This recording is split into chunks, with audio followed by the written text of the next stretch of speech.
வணக்கம், நான் உங்கள் சோஃபியா. ஒரு குட்டி கதையோடு நெக்ஸ்ட் ஸ்டார்ட் பண்ணுவோம். ஒரு பயங்கரமான ஆறு, ரொம்ப வெள்ளம் பெருக்கெடுத்து ஓடிட்டு இருந்தது, வேகமாக போயிட்டு இருந்தது. அந்த வழியாக ஒரு சிங்கம் வந்துச்சு.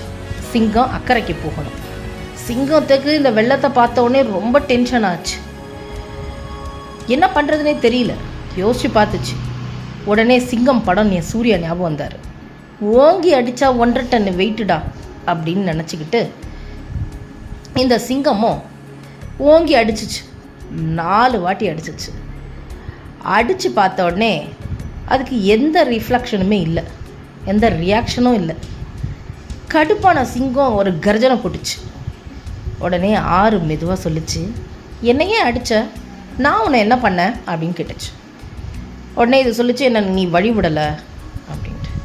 உடனே ஆறு சொல்லிச்சான், நீ யார் கூட சண்டை போட்டுட்ருக்க? நான் உன்னை எதுவுமே பண்ணலை, ஆனால் நீ எதுக்கு என்கிட்ட சண்டை போட்டுட்ருக்க? ஏதாவது நியாயம் இருக்கா? எதுவுமே இல்லைல்ல. நீ என்ன பண்ணணும்? உன்கிட்ட யாராவது சண்டை போட்டால் நீ அவங்ககிட்ட போய் சண்டை போடு. நீ ஒரு நான் ஒரு ஆறு, நீ ஒரு சிங்கம், உனக்கு எனக்கும் சம்மந்தமே இல்லை. அப்படின்னும் போது என்கிட்ட வந்து நீ அடித்து என்னத்தை சாதிக்க போகிற? இந்த சிங்கத்துக்கு என்ன செய்கிறதுன்னு தோணலை. ஆனால் அதுக்கு தோணுச்சான், சொல்கிற போல் இந்த ஆறு நம்மளை என்ன பண்ணுச்சு? ஒன்றுமே பண்ணலை. அதனுடைய வேலையை அது பார்த்துட்ருக்கு. தாண்டி போக வேண்டியது என்னுடைய வேலை, அதை தானே நான் பார்க்கணும். அதை விட்டுட்டு இதை அடித்து நான் என்னத்தை சாதிக்க போகிறேன் அப்படின்னு யோசிச்சுட்டு அந்த சுழியை பார்த்து, இந்த ஆறுக்கும் இந்த சுழி இருக்குது, இதுவும் தன்னுடைய போக்கில் இதுக்கும் ஒரு வீரம் இருக்குது அப்படின்னு சொல்லிட்டு அந்த ஆற்றுல குதிச்சிச்சான்.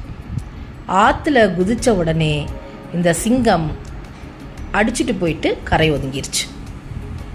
கரை ஒதுங்கின பிறகு இந்த சிங்கம் யோசிச்சான், இப்படியே ஆற்றோடு நான் சண்டை போட்டுக்கிட்டே இருந்திருந்தால் கரை சேர்ந்துருக்க முடியுமா? நான் கொஞ்சம் விட்டு கொடுத்து ஆறோடு இணைஞ்சு போனதுனால தானே இன்றைக்கி நான் கரை சேர்ந்துருக்கேன். இதுதான் மனிதர்களுக்கும். சும்மா சொந்தம் பந்தம் சுற்றம் அவங்க இவங்க நண்பர் ஒரு வாட்டி சண்டை வந்துருச்சு பேசலை அப்படின்றதுக்காக தொடர்ந்து அதே விரோதத்தையே பாராட்டிகிட்டு இருந்தால் நமக்கு விளைவுகள் வேறு மாதிரி தான் இருக்கும். அதுக்கு பதிலாக அவங்களோட கொஞ்சம் கை கோர்த்து பாருங்களேன்.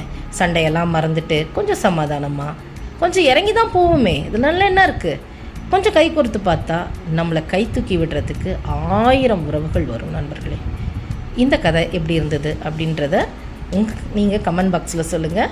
தொடர்ந்து பாருங்கள், சப்ஸ்கிரைப் பண்ணுங்கள். தேங்க்ஸ் ஃபார் வாட்சிங். Happy morning to